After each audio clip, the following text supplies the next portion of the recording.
bringing you in-depth discussion from one of the most read group of online writers covering the Edmonton Oilers. Are you ready for Oilers Overtime?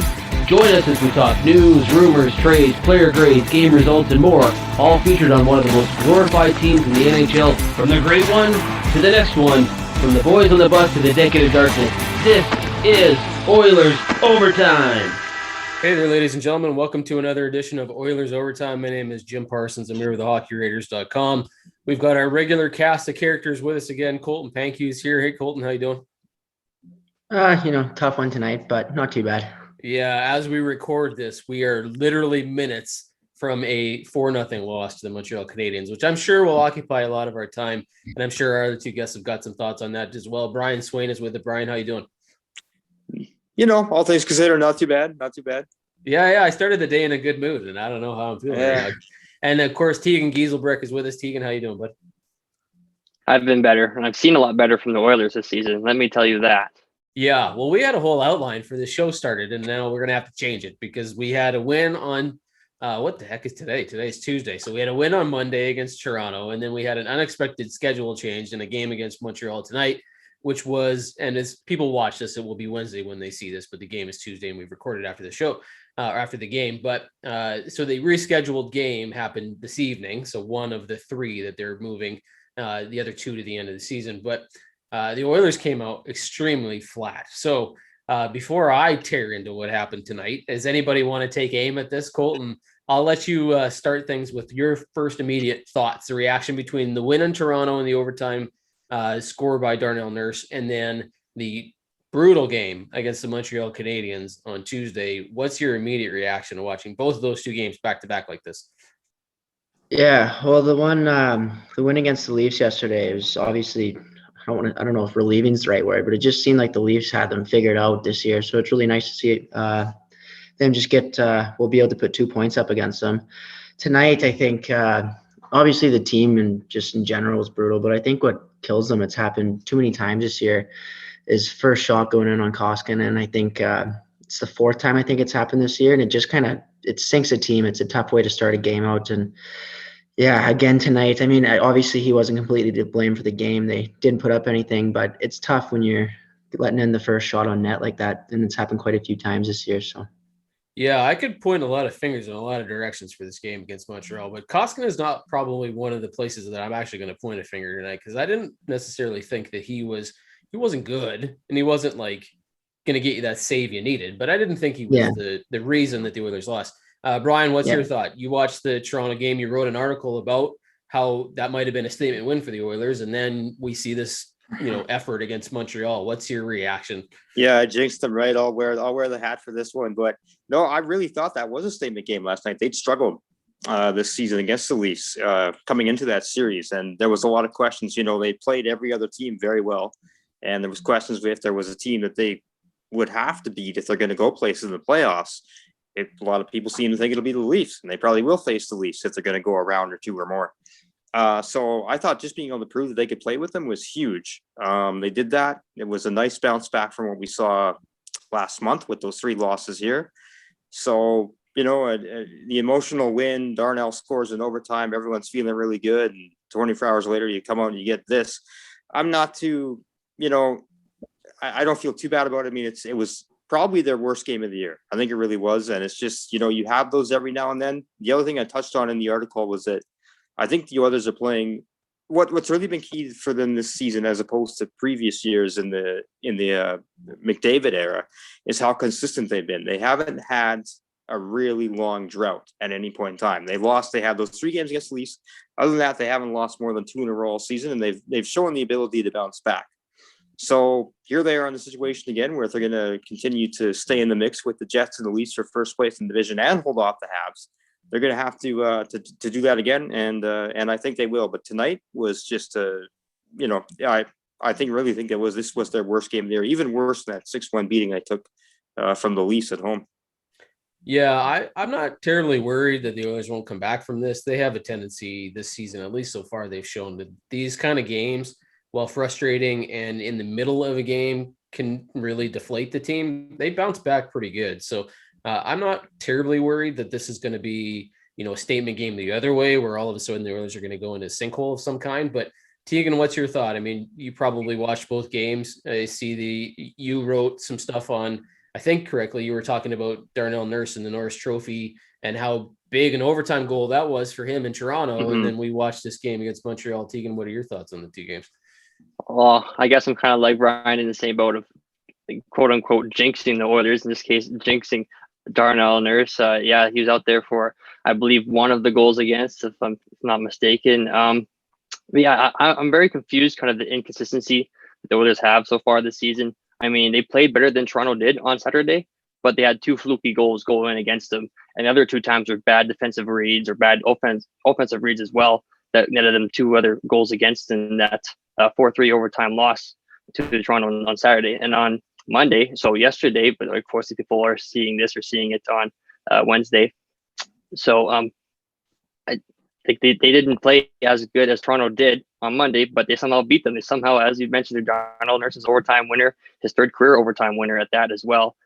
Definitely helped them get the win there, but it's just they didn't play as good as Toronto, and they beat them. They played better than Toronto, and they lost to them.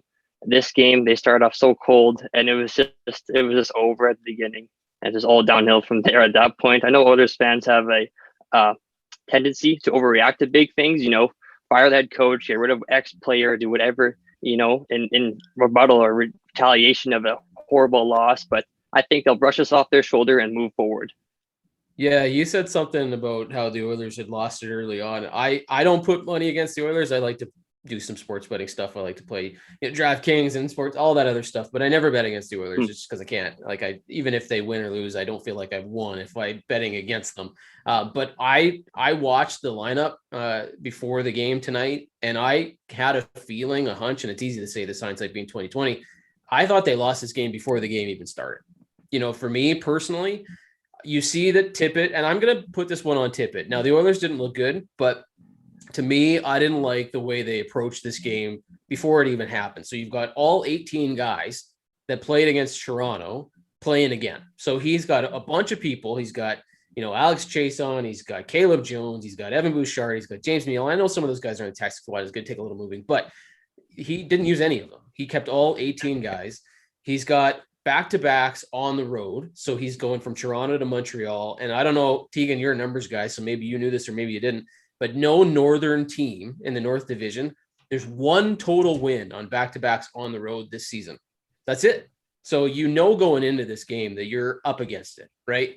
Back-to-backs have typically been kind of the Oilers this year, but not in this way when you're on the road going from Toronto to Montreal and you got to kind of play a game that you weren't expecting to play, a week and a half ago.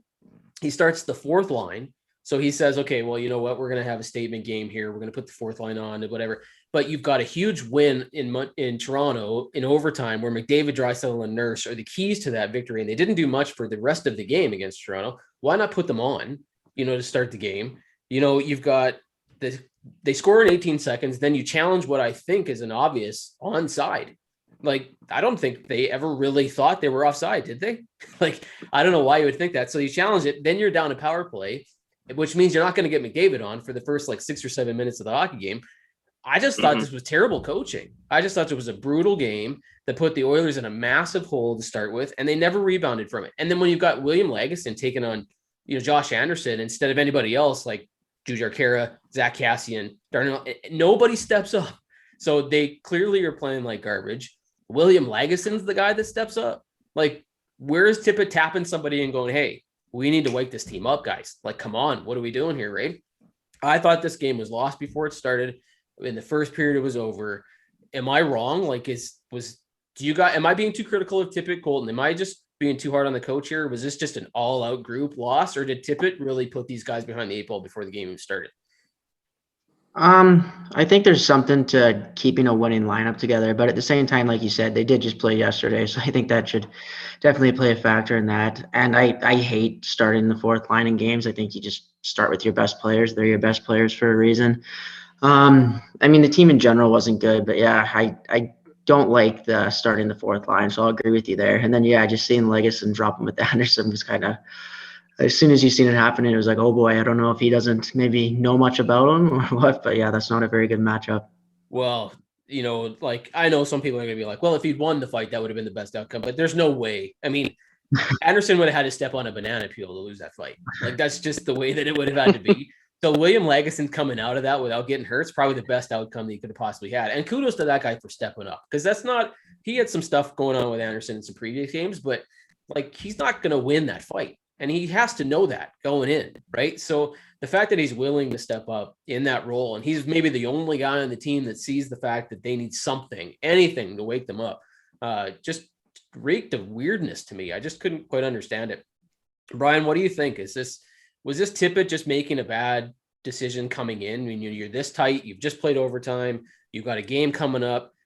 And maybe more importantly, do you think he's going to learn something from this? Because they're going to have a lot of back-to-backs to close out this season. We've just found out Montreal is going to be tacked on to 10 and 11. I think they've got like 6 games and 8 nights or something to close out the season. Like, is this a lesson that he's going to take away from this game and learn and go, holy crap, maybe I should probably spread this out a little bit? Yeah, sure hope so, right? I mean, this is kind of unprecedented circumstances for everybody in the sense that no one's had to deal with this kind of a tight schedule. So it's something new for as many years as Tip has been coaching. It's new for him too. So I would hope that they take something away from this and he figures it out. It's interesting heading into this game how there seemed to be like a general assumption that, the Habs hadn't played for a week. They'd basically been off the ice. They'd just been able to get out of quarantine and have their first practice last night. So literally 24 hours before. And everyone's just kind of assuming the Oilers are just going to walk in and win this game. And that's not at all how it went. And I just think there's a lot of lessons you can take away from that. You're saying that you thought this game was over before it started. And I kind of think that way in the same sense too. I think there's a lot of lessons to be taken away from this game, both for Tippett, and for the players as well. And hopefully that's applied moving forward. To your point too, I just wanted to jump in on that offside challenge. I don't get that at all. I mean, I don't know what you guys think. There was no way that was going to be overturned. And then, of course, you're setting your team up to be shorthanded when the challenge fails. I just don't get that at all. I thought that was, I usually like most of what Tippett does. That I thought was just a big gaffe this evening. Yeah, I like Tippett. I think he's an excellent coach, but this was an off game for him. Like slotting the same guys in when you have as many people as you do. Like the Oilers are relatively injury free, and they've got a lot of guys that can play. Like not having Alex Chason in there, I thought that was a shocker. Like just a strange decision to me. Not that he's going to be a huge difference maker, but he's fresh, he's rested, he can go, he can be on your power play. It's all sorts of and then when you do that challenge, like you said, you don't have McDavid for the first 6 or 7, minutes of the game. And he's traditionally not been very good against Montreal this season. He's of all the North Division teams, he has struggled the most against them. So don't you think the idea is to get him going? Like, see if you can't get him out early, have some production, come off that overtime win where he makes a beauty pass to Nurse. And I just thought it was a blip for him, for Tippett on the radar. And that kind of put him really down early. Teagan, you're a numbers guy. Are you the guy that says, momentum, and Colton mentioned it, momentum is a good thing. You can go with the same roster if they're on a winning streak. Or do you think the fact that Montreal was so rested, they had a week, they had a chance to prepare, they came out with much more aggression? Like, where do you stand on that kind of thing? Are you in the favor of go with what was working for you, even though you've got other options available? Or was Montreal going to come out strong and everybody should have known that? Well, I believe the Oilers kind of underestimated the Canadians coming out here on the ice and playing the way that they did. The Oilers are 5-1 or were 5-1 in back-to-backs so far this season. And I'm presuming by what you mentioned in the stat earlier that they were all home wins for back-to-backs. And so now they moved down to 5-2 on them. And I personally, you mentioned they had to move, or they switched, they had to switch cities overnight and get ready for the game. I believe exactly as you mentioned, it was a blimp for Dave Tippett. It could have been handled much better. I understand that the Canadians didn't play or didn't even have a practice in 10 days until the night prior, but they just went in there thinking they were, I don't want to swear, but they're thinking that they're all that in a bag of chips, I guess. And they did not play like that. The decision to start the fourth line was horrendous, in my opinion. Maybe next time we'll learn to start the third line. Maybe that will do the trick for them. I don't know. Well, I mean, you got a guy. I don't know what Cassian was playing on tonight. Was it the third line or moved around a lot? There's just so many line shuffling tonight, but he had a really good physical game against Toronto, right? So if you want to set the tone early, Oh, he put him did. out, right? Like start him, let him run around and wreak havoc and do whatever he's going to do, right? Like it just didn't make a lot of sense to me. But one of the things that I'll be paying very close attention to, not that I have any control or any say over any of this stuff, but when you're going to be like, they traveled from Toronto to Montreal in back-to-back nights, but they're going to go at the end of the season from Calgary to Vancouver to Montreal. Like that's a lot of travel in a very short amount of time. And they're finishing those games on the road. So it'll be very interesting to see, what they do. And for me, the players that didn't play tonight, the Alex Chasons of the world, the James Neals, these guys have been sitting a while. No, it's not like there was a lot of talk that, Ken Holland has said very openly that Tippett is really good about keeping people engaged and getting them into the games and stuff, but these guys haven't played in a while. It's not like they've been in and out every other game. Some of these guys have been sitting 5, 6, 7 games. And I didn't think anybody in Toronto, against Toronto, like Kyle Turris or whoever had wonderful games. Like the goal that he scored just went off him. You know what I mean? Like, so it's not like he was playing so well. He deserved to absolutely stay in the lineup. Nobody played that good against Toronto. You know what I mean? Like, so there was no reason to go, oh, we can't pull him out. Like, nobody's that good. Anyway, we've had a chance to talk about Toronto. Big win in overtime. And I agree with you, Brian. Statement in the fact that we now know that Toronto's not necessarily the nemesis of the Edmonton Oilers, right? Like they can beat them. And they've beat them now twice, I think, this season, right? So it's not like a total wipeout. But yeah, they did not play good. So we know that the Montreal game is going to have to be some sort of a wake-up call for this team because it wasn't good. So let's move on a little bit.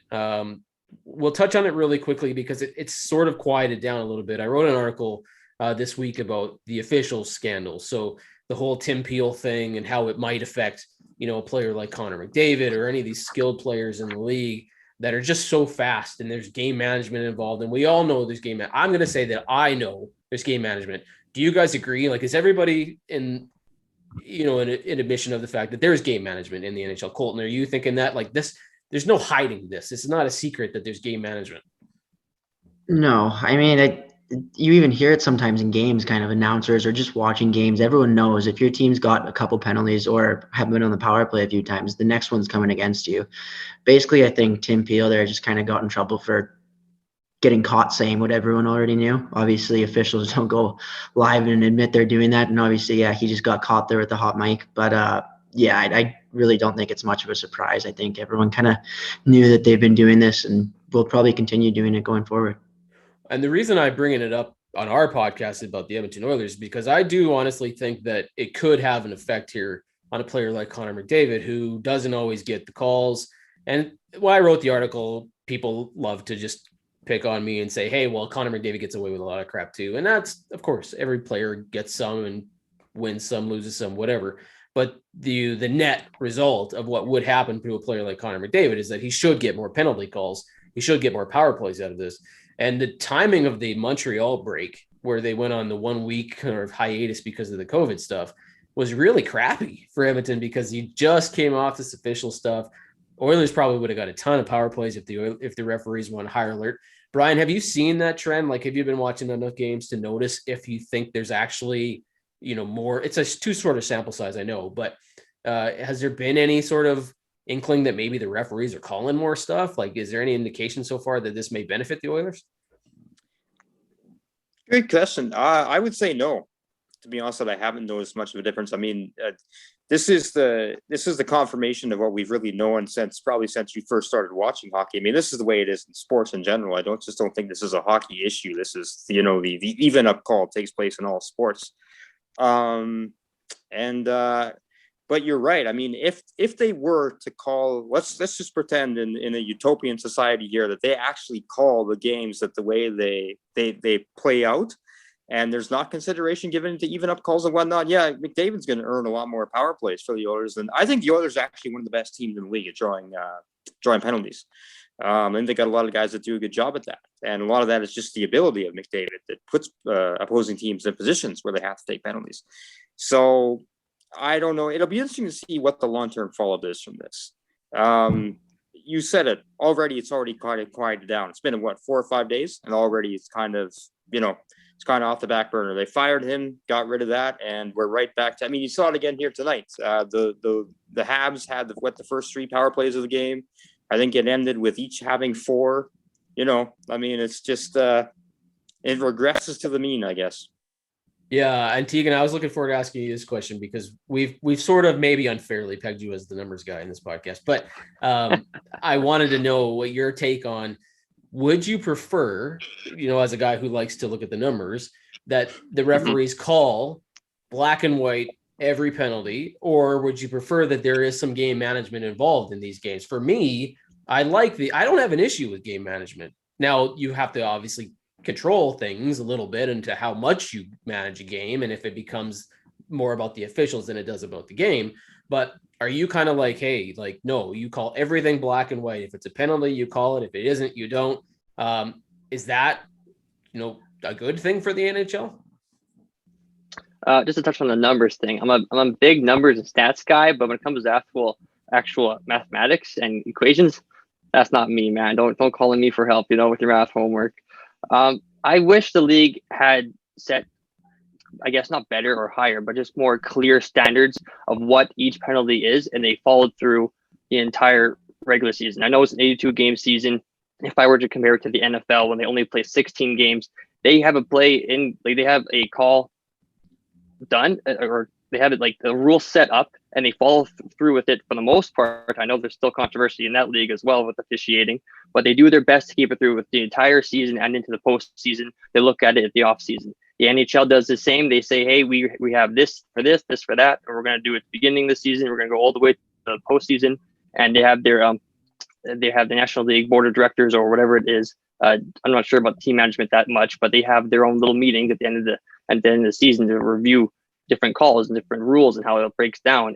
And I wish the NHL did better in keeping it. I know I'd say in my own opinion that hockey is the fastest sport in North America that doesn't have a motor involved or four legs.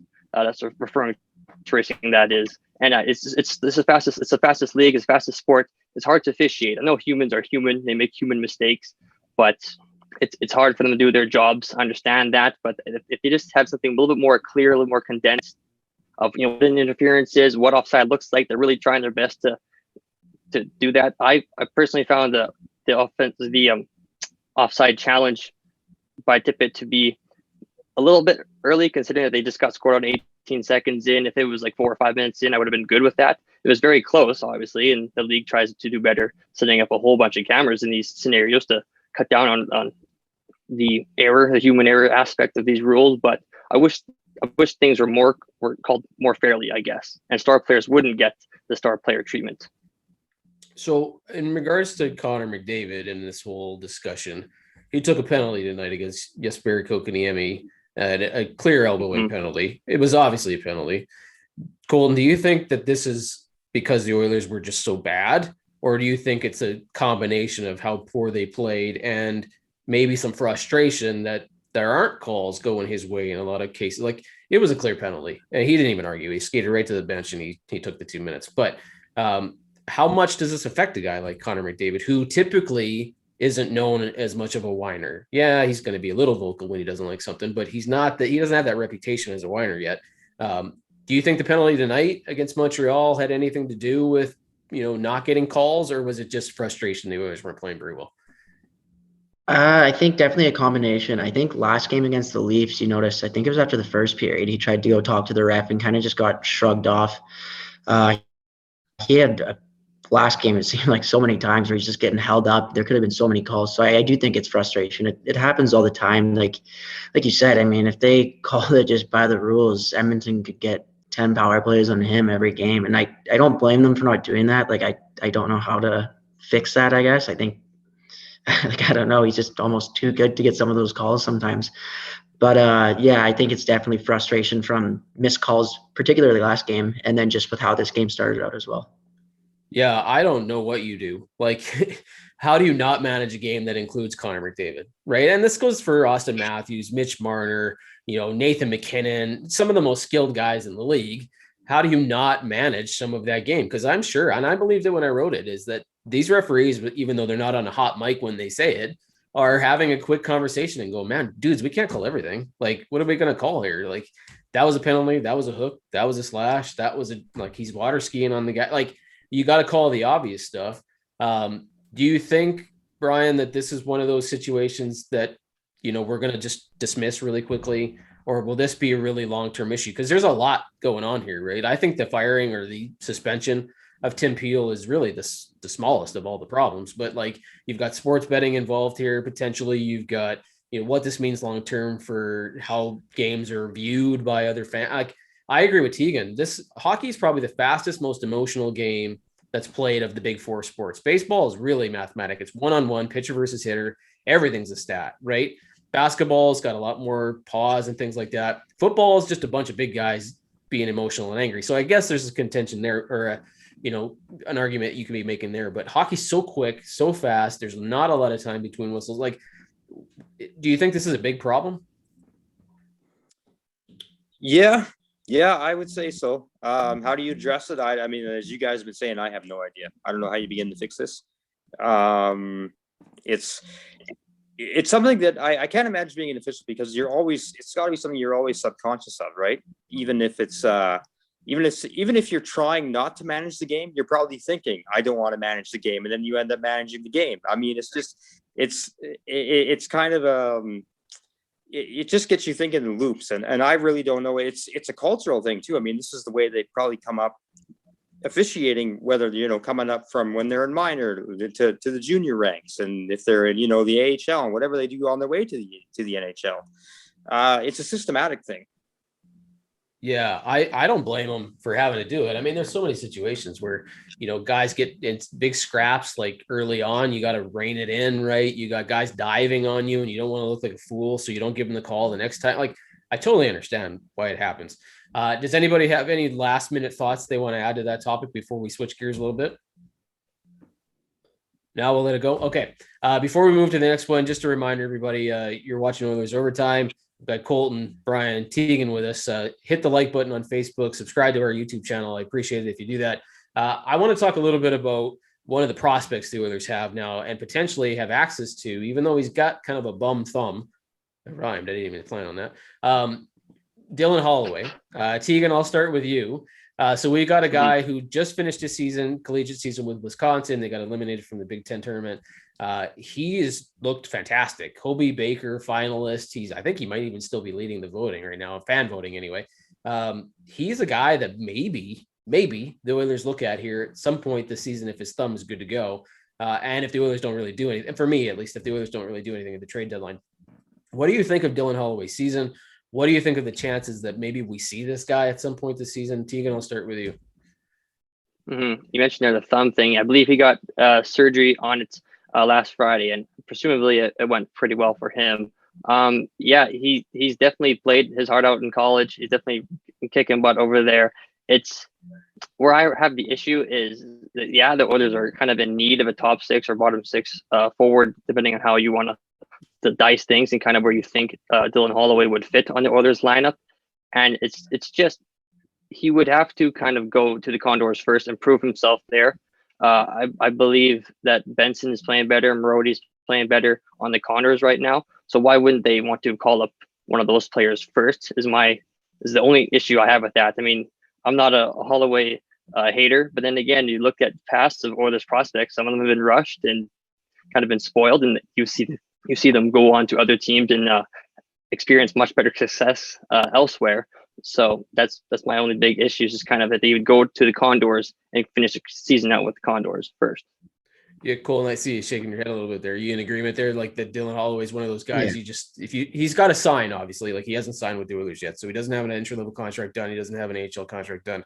I'm assuming they're waiting for this whole thumb thing to figure itself out. But would you send him to Bakersfield first and let Jay Woodcroft, the coach down there, take a look at him before anything is decided? Or does he fit the mold of exactly what the Oilers are kind of looking for? They need a fast, big, tough guy who can play maybe top six wing, but is naturally center. Like, what would you do with him if you thought he was ready? Because TSN's Craig Button, absolutely, and he's well known for his scouting of these prospects. He thinks he's ready. Like he thinks that was a dominant college hockey player. What would you do? I am with Teagan. I say give him some more time. I'm never a big fan of rushing guys, and with Ken Holland too, he was known in Detroit. He, if anything, over ripens guys in the minors, in college, whatever it may be. Um, I'm not convinced that right now he's only 19. I'm not convinced he'd make a huge impact at the NHL level, and I just think this is finally the year, like you were saying, they had so many guys to throw in the lineup tonight if they wanted. They finally have some depth on the team, so I say just let that play out and give him his reps in the minors for now. Yeah, I was going to say, I'm glad you brought it up because the Oilers haven't used the guys they have access to already. So why would you add another guy to that rotation? I guess there is an argument that you can play him less than 7 games and not burn off a year of his entry-level contract if you want to go that route. Brian, maybe I'll switch gears a little bit, but we'll talk about Holloway in respect to where I'm going here. Do you think the Oilers do something at the trade deadline to not necessitate even looking at Holloway as an option? Or do you think that they might be in a situation because they have literally no cap space where Holloway just has to be something they at least look at first before they go, you know what? Yeah, we'll leave him down there. Yeah, I'm going to throw a wet blanket on everyone's ideas here, unfortunately, because he's out it's going to be a 6-week recovery for him, is what they reported today. So okay, I hadn't heard that. But yeah, so that pretty much takes you right to I think right up to May 10th or 11th, the final games of the season. So if he does make a debut here, it's going to be during the playoffs. I don't think you want to do that. You have no idea what you're going to be getting. So, all things being equal, I think you might have, would have at least considered giving him a chance or starting him in Bakersfield and seeing what he had and called him up. And that could have been seen potentially as your trade deadline addition. I should have started with you. Sorry, go ahead. Yeah. So, that's, but the one thing, and you were mentioning this earlier, Jim, is that it's surprising that with the players, the amount of players that they have, you've got the benefit of the taxi squad right now. And you've been seeing these guys that haven't been getting into games whatsoever. And that was especially apparent tonight when coming in off this back-to-back situation, different game, different city, 24 hours apart, and you don't utilize any of the guys that have been sitting in the press box. And whether that's Neil, you mentioned Chason is out. I don't know. Do we want to go down the Evan Bouchard rabbit hole again tonight? Yeah, I mean, I don't even know if you can blame the defense tonight. Like that first play was not good, but it was an excellent 3-on-2. Montreal should get all the credit for that because that was a very well executed 3-on-2 that just stuck for timing. And of course, everybody's going to rag on Ethan Bear for them dancing around him a little bit, but I don't know that I necessarily blame him. I don't blame Koskinen. I don't really blame Blue Line all day. They struggled tonight. I just see the situation where you got guys like Evan Bouchard and you've got guys like Caleb Jones, especially if you might move Caleb Jones, right? Like I'm not saying showcase these people, but kind of showcase these people, right? Like that's exactly what you got to do, right? It's exactly you're 2 weeks away from the trade deadline, and you want everybody to know that Caleb Jones is an NHL defenseman. Like if you're looking at teams that really need a blue liner, especially Rachel, like.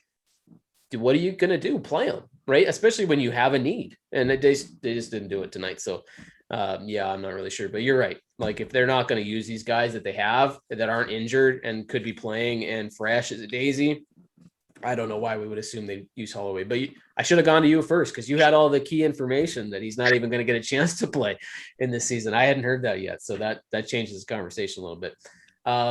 One of the forwards that maybe we should talk about who's been in the news a lot lately is Luke Glendening. There's been tons of talk about the Oilers potentially having eyes on him. And we sort of have mentioned him in the previous videos that we've done. But it sounds like there's a lot more, smoke, there's fire kind of deal. Holland's got obviously a history with Detroit. Glendening is exactly kind of what the Oilers are looking for. Penalty killer who can win faceoffs in the defensive zone. Like he's just exactly sort of what they need. I don't love his production. He's not exactly the most offensive guy in the world. We've gone through ad nauseum on these videos about targets that we would choose. Colton, what do you think about the idea that maybe Holland is keyed in on his guy here, that Luke Glendening might be the guy that the Oilers grab, if anybody? Yeah, honestly, aside from reading a few year stories on him, I know next to nothing about Glendening. But I have seen, obviously, just from your articles and different things about his face-off percentages. And I'd heard, I think it was the game against Toronto, I was listening on the radio, and Bob Stauffer was saying that Jujhar Khaira on penalty kill this year is 37.5% on draws. And I think Gaetan Haas was leading at like 46, which obviously is a huge problem. So, I mean, if they can add a penalty killing faceoff guy, it's kind of like Riley Sheahan last year, right? And I think it's not really a secret. Like, their penalty kill has been really bad this year after I think it was the second best in the league behind San Jose's last year. So, I mean, if you can add a guy like that, obviously, I think missing Sheahan is a huge reason why that's dropped off. So, yeah, I'm all for it. Yeah, I've mentioned Sheahan as an option that I would heavily consider if I'm the Oilers, right? Like, he played very well. I was a little surprised to let him go this season, but I think it was because he was asking for more than they were willing to pay. Buffalo's a mess, right? So they would get, give him up in a heartbeat, right? So what do you think, Brian? Like, we've talked a lot about targets and who they might go for. We've recognized, or Holland at least has recognized, that faceoffs, and Colton points it out, percentage-wise, Kara's not doing it, Haas isn't doing it. Is this something that the Oilers should be focusing on? That this, like, I look back at a guy like, and we've talked before, Brian, about names coming up in offensive defenseman, Paul Coffey's, things like that. Michael Pekka, if you remember that 2006 playoff run, that's exactly what he did for the Oilers. Yeah, he scored more, but he was the guy that you put out there on every faceoff, on every penalty kill, third line guy. He won them all. Like, he just absolutely destroyed other teams in the faceoff circle. Is Glendening, or someone like Glendening, exactly what the Oilers should be looking for? Well, I don't know if it's Glendening, but it is a guy who can win draws. That's what they need. That's the biggest thing they need. I don't think there's anyone on the team who takes who's a regular faceoff specialist that's under or that's over 50%. I think I think it's one of the most apparent weaknesses on this team, and that does come to bite you.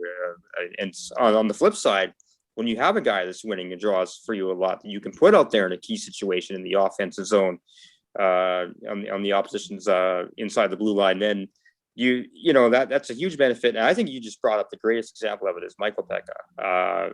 Probably understated how much of an impact, or maybe people don't realize or have forgotten how much of an impact his ability to win draws was key to the success of the team that year in 2006.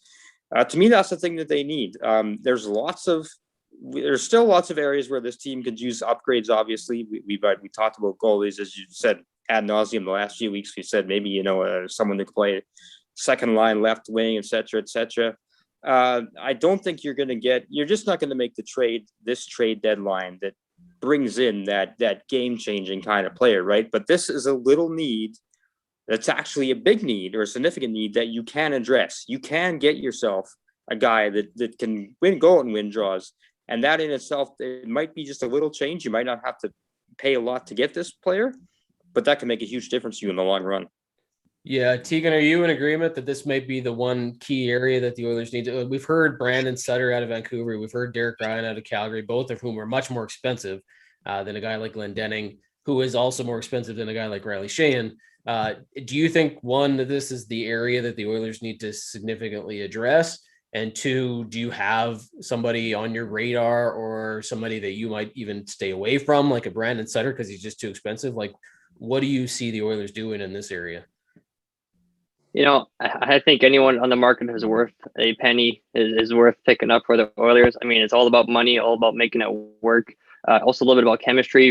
This is going to be the first time in a few years that the Oilers, if they keep playing well and they make the playoffs, it's the first time in a couple of years that they've made the postseason, correct? So it's, picking somebody in who has a veteran experience would be a plus. To add some more context for the numbers, to circle back to the Monday night game against Toronto, where they played worse than them, but they won. Toronto was 65% on the faceoff dot all the time. And then when they were playing, when they had their power play set up, they won the faceoffs, and they did not struggle whatsoever to set up. So I totally agree that anyone on the market who has veteran experience, who can bring that level of offense, because we've seen the Oilers play Draisaitl, McDavid, and Puljujarvi, let's say, for the top line, they are very top heavy. So to get anybody else who can center the second line or left wing on the second line, who has veteran experience, who doesn't come in too expensive, and who can win some darn faceoffs. So I guess the centerman, if they can win some darn faceoffs for the Oilers, I'm all for it. Yeah, well, we saw Eric Staal go to Montreal, so all of our talk about Eric Staal is officially off the table now. Yeah. I'll leave us with this final question for tonight. I'll start with Colton. Let's put the Taylor Hall conversation to bed, either pro or con, because we've seen a lot of talk about Taylor Hall out of Buffalo. We know the history with the Oilers. everybody would love, not everybody, but a lot of people would love the Cinderella story of Taylor Hall coming back to Edmonton and then maybe re-signing at a team-friendly deal or whatever the situation might be. What is your take on all this, Colton? I saw an article today where they're actually talking about this now all of a sudden being probably not realistic, but possible, and that maybe the Oilers could work out a retaining, salary trade with Buffalo and get a third team involved here, and they could rent them, and that there's talk that maybe Sid Taylor Hall would do a sign and trade kind of thing. Do you have an opinion on all this Taylor Hall talk? Are you kind of like, you know what, let's move on here. This is never going to happen. Or are you in the camp of like, if they can make it work, let's take a look at it? I mean, I guess anything's worth taking a look at, but it's not going to happen. There's too many things. Like his salary right now with what the Oilers have, next summer, like the sign and trade thing, like they have guys that Nugent Hopkins, Barry. Hall's, I mean, it seems crazy to think, but I guess he'd be probably 30 going into this offseason already. So I'm already really hesitant about giving money to guys like that.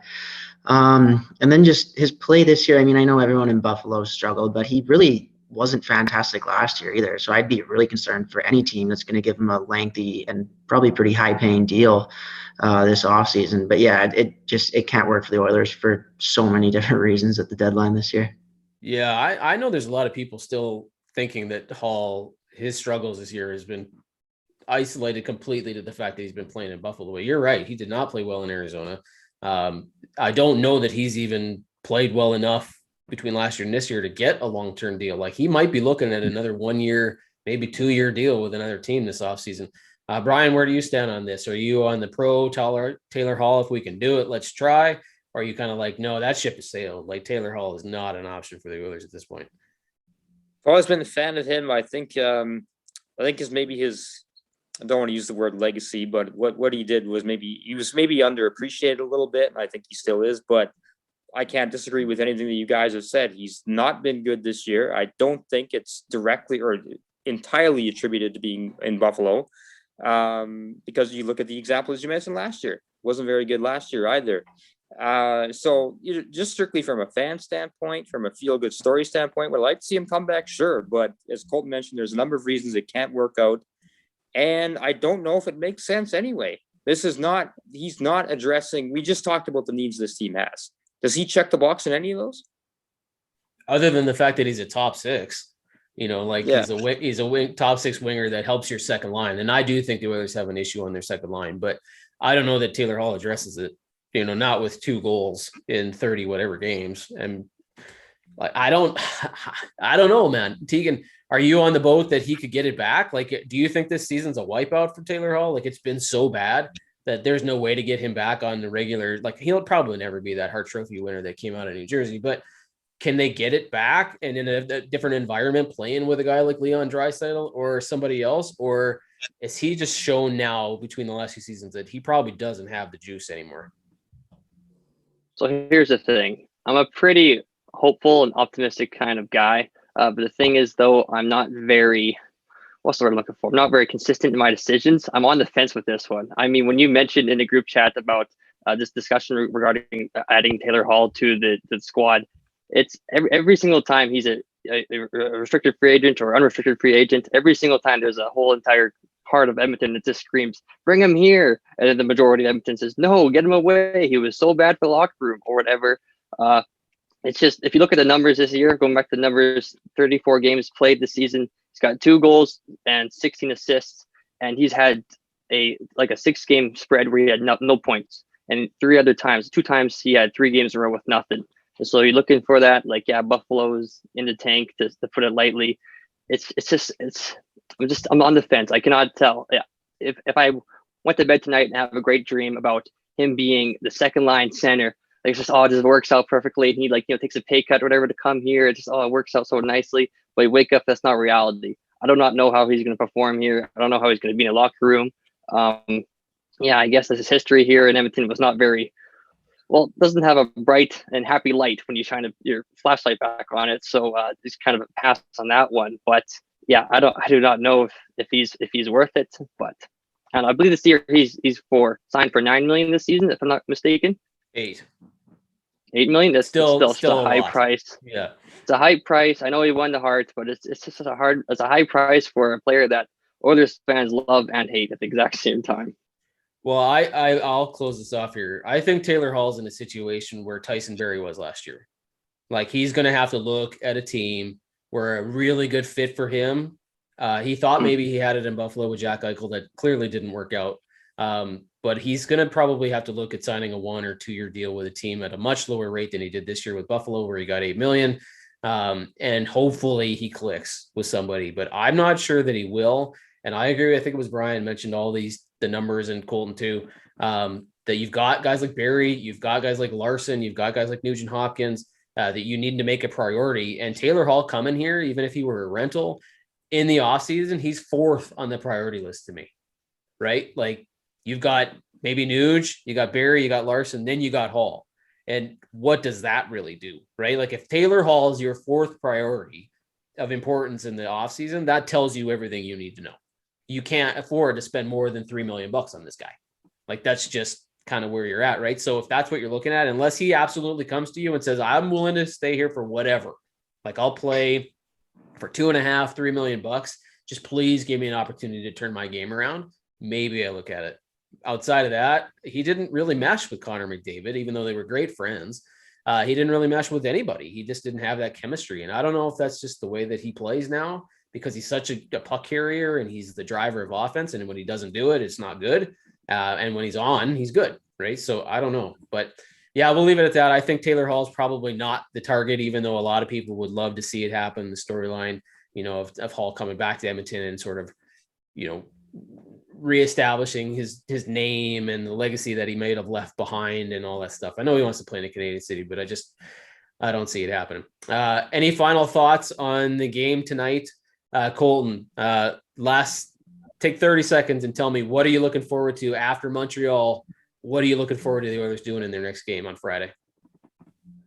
Well, I mean, it's against the Flames, right? So obviously looking forward to a big bounce back. And I think we'll see it. I think, like you said, they haven't really had any stretches this year where they went really cold, other than that 3-game slide against the Leafs there. But I think they bounced back all year. And yeah, I'm confident they'll do the same thing against the Flames. Brian, what about you? I mean, if they're going to pick an opponent to play well against, probably Calgary, right?